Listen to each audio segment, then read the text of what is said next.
Hello and welcome to my channel. I'm Dr. Sunil Yadav. Today, I will discuss about the accounting concepts. Actually, accounting concepts means certain rules and regulations are there that are followed by each and every accounting bodies throughout the world. Actually, generally accepted accounting principles are accounting concepts or basic rules, assumption and condition that define the parameters and constraints within which accounting operates. Or in other words, we can say that the term accounting concepts refers to basic rules, assumption and principles which act as a primary standard for recording business transactions and maintaining books of account. हम कह सकते हैं कि accounting concept क्या है जो मान लीजिए आजकल ऐसा हो गया है, बिजनेस ऐसा हो गया है कि इंडिया के जो बिजनेसमैन है वो फॉरेन के किसी बिजनेस में इन्वेस्ट करना चाहते हैं। और फॉरेन के बहुत सारे बिजनेसमैन हैं वो इंडियन बिजनेस में इन्वेस्ट करना चाहते हैं। तो होता है क्या, जो अगर मान लीजिए हर एक जो अकाउंटिंग बॉडीज हैं वो एक सिंगल एक सेपरेट मतलब एक क्या बोलते हैं, मतलब एक सिंगल रूल अगर ना फॉलो करे तो प्रॉब्लम क्या होगा। जो अपने फाइनेंशियल स्टेटमेंट के द्वारा जो बताना चाहते हैं एक्चुअली वो दूसरे व्यक्ति दूसरे अकाउंटिंग बॉडी समझ पाएंगे कि नहीं, इसमें हम लोग एक क्लियर नहीं हो सकते हैं। जैसे मान लीजिए जब पहली बार ये अकाउंटिंग कॉन्सेप्ट्स बनाया गया उस समय क्या हुआ, जो थ्रू आउट द वर्ल्ड के मतलब डिफरेंट कंट्री के अकाउंटिंग बॉडीज जो थे, अकाउंटेंट जो थे, वो एक साथ बैठे।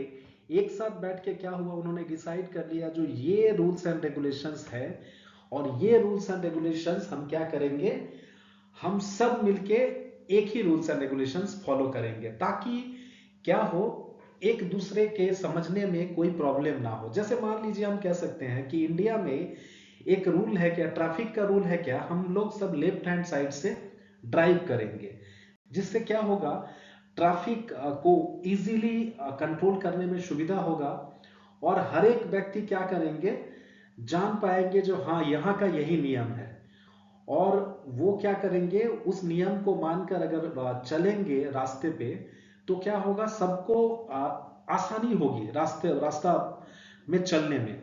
लेकिन अगर मान लीजिए मतलब यहाँ पे अगर कोई पर्टिकुलर नियम नहीं रहता ट्रैफिक का तो क्या होता, कोई राइट से जाते, कोई लेफ्ट से जाते, कोई बीच से जाते, कोई दाएं बाएं, जिसको जहां से मन होता वहां से वो रास्ता को यूज करते। तो इसमें क्या होता, ट्रैफिक मतलब इजी और स्मूथ नहीं होता। उसी तरह है क्या, हम कह सकते हैं कि अकाउंटिंग में क्या है, जो एक बेसिक रूल्स एंड रेगुलेशंस जो है वो सभी को सेम रूल्स एंड रेगुलेशंस अगर फॉलो करेंगे तो इसमें क्या होगा, इजी होगा।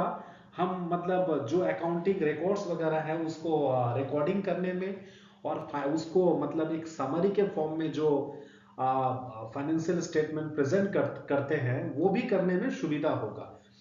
तो मूल उद्देश्य है अकाउंटिंग कॉन्सेप्ट्स का कि अभी हम लोग देखे हैं मतलब रिसेंट मतलब कुछ दिन पहले कुछ सालों से देख रहे हैं जो आईएफआरएस एक कॉन्सेप्ट आया है, इंटरनेशनल फाइनेंशियल रिपोर्टिंग स्टैंडर्ड। इसमें क्या हो रहा था, जो डिफरेंट कंट्री जो थे वहां पे different accounting rules and regulations है और अकाउंटिंग स्टैंडर्ड्स है। इसमें प्रॉब्लम क्या हो रहा था, जो मान लीजिए ऑस्ट्रेलिया का जो अकाउंटिंग स्टैंडर्ड है उसमें मान लीजिए डेप्रिसिएशन का ट्रीटमेंट कुछ अलग तरह से होता है और इंडिया में क्या होता है, डेप्रिसिएशन का ट्रीटमेंट कुछ अलग तरह से होता है। तो इसमें प्रॉब्लम क्या होता था कि कोई अगर इंडियन मान लीजिए ऑस्ट्रेलियन किसी कंपनी में इन्वेस्ट करना चाहे और उसका फाइनेंशियल स्टेटमेंट देखे तो उसमें क्या हो रहा था, जो कुछ कुछ जो प्रॉब्लम है मतलब जो वो नहीं समझ पा रहे थे क्योंकि उन लोगों का अकाउंटिंग स्टैंडर्ड अलग था, अकाउंटिंग स्टैंडर्ड में डेप्रिसिएशन का ट्रीटमेंट अलग था।